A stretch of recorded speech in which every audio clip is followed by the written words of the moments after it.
Let's bring in GOP strategist Pete Seat. Those numbers, those poll numbers in New Jersey, Pete, are interesting. I believe this was from Emerson, right? And they show a dead heat between the Republican and the Democrat candidates for governor there. What do you take away from those numbers?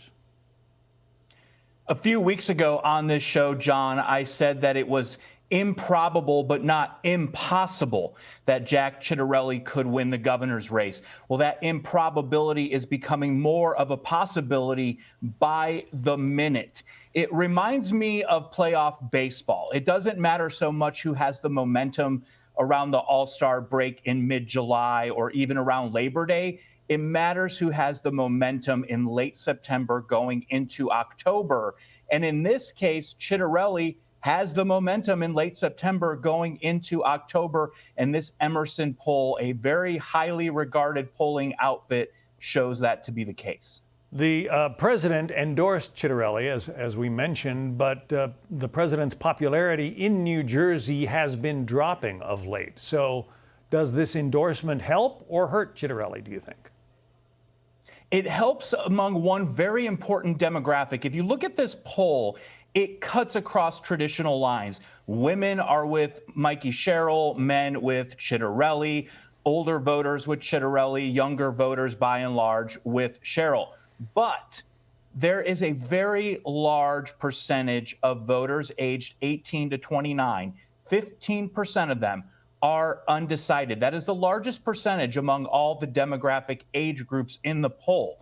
Donald Trump did very well with young voters in 2024. He continues to do well with young voters. And we're seeing in the aftermath of the tragic assassination of Charlie Kirk, this continued political awakening of young voters across the country that is coming to the political benefit of conservatives and Republicans and could be what tips the scales in Ciattarelli's favor come November. New Jersey has had a succession of Democratic governors. Was Thomas Kean the most recent Republican governor?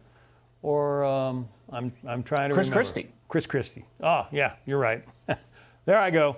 But still, a couple of Democratic governors in succession, and the taxes there, the cost of living really grating on people.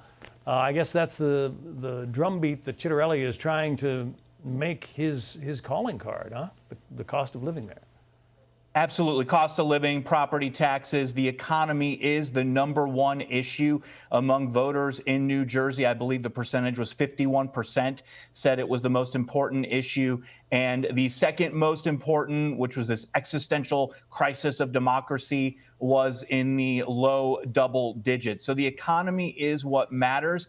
And honestly, John, I think what could make a difference as well are the parts of New Jersey that are in the New York media market, pretty much all of New Jersey, right? And they're seeing a lot of coverage about a Democrat socialist running for mayor in New York City. And there's going to be fear about how that could bleed over into New Jersey. And that could also come to the benefit of Ciattarelli. Yeah.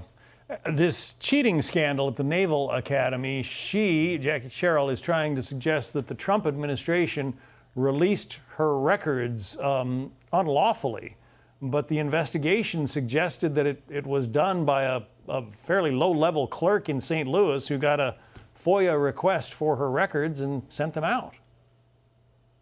Yeah, unfortunately, those records were not properly redacted, and Mikey Sherrill's social security number, some of her personal insurance information, which should have been obscured and not available to the public, was not redacted. But Ciattarelli's campaign did not redact it themselves before they shared that with the media, which is an amateur hour antic. You know, this should have been a very clean, clear-cut hit against his Democrat opponent. Unfortunately, it makes his campaign look bad as well. You know, this isn't college students using ChatGPT and regurgitating whatever information they see. You have to double check the information and make sure that you're not exposing someone's personal information. But in the end, a clerical error really pales in comparison to someone potentially being untruthful about their military record. All right, Pete Seat, we'll continue to watch that race with you. Thanks for coming on. Thanks, John. Hey, Sean Hannity here. Hey, click here to subscribe to Fox News YouTube page and catch our hottest interviews and most compelling analysis. You will not get it anywhere else.